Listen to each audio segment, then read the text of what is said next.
Good day, this is Joshua Baker, the owner of Cinderella's Wedding DJs and Event Services. Back at you with part 2 of our Toast Tip series to help you find out who should be giving a speech and when those speeches should be taking place. So without further ado, let's get into it. For the most part, there are 3 different general times that bride and grooms think that speeches should take place.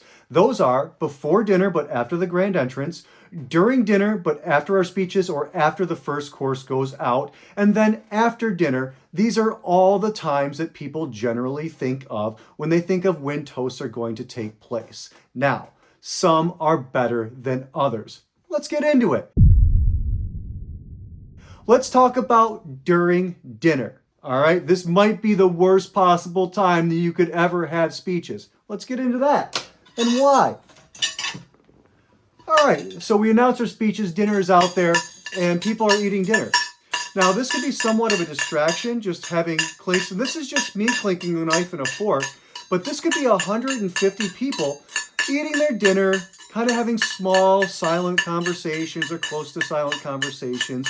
And it's just overall a lot of extra noise going on when your best man and maid of honor, maybe the father of the bride, are giving one of the most heartfelt speeches and loving speeches that they'll ever give to anyone ever, and you really want to pay attention to it. So I would say that during dinner is probably one of the worst times that you could have speeches, because people are either going to be eating dinner or they're going to stop completely.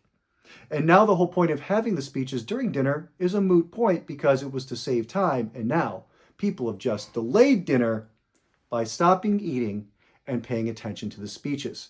In addition to that, you're going to have a bunch of half-eaten dinners and half-eaten plates, food that is going to be in the photos for your photography and for your video.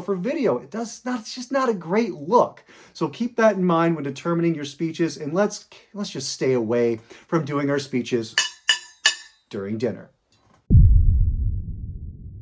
Both the second best and second worst time to have your speeches and toasts are going to be after dinner. All right, because everyone's already eaten, their belly's a little full, they're waiting for the next thing. It's kind of a good buffer between dinner and dancing. However, your videographer and photographer might be setting up in a different room or different area for dancing, so they're kind of over there already, getting ready for the next thing.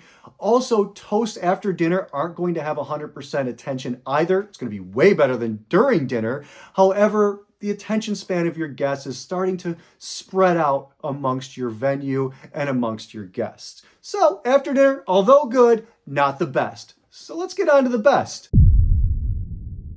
The numero uno, number one best time to have your speeches is after the grand entrance. You've got everyone's attention for all of your bridal party to come in. The two of you come in, everyone's standing. You get to your sweetheart or head table. Everyone is all about you. They're seated. Your entertainer or DJ gets their attention towards the head table or your sweetheart table. We bring the speech to you so that they're in the frame for your video and photographer. And now everyone is paying attention without anything else distracting them. By far, before dinner, after the grand entrance, is the best place to have your speeches and toast. This way, you have their direct attention, the direct attention of your guests. You've got the best placement for your photographer and videographer, and ultimately, it's just going to be the perfect moment for your best man, maid of honor, and father of the bride to speak to you directly from the heart and have everybody else feel it too.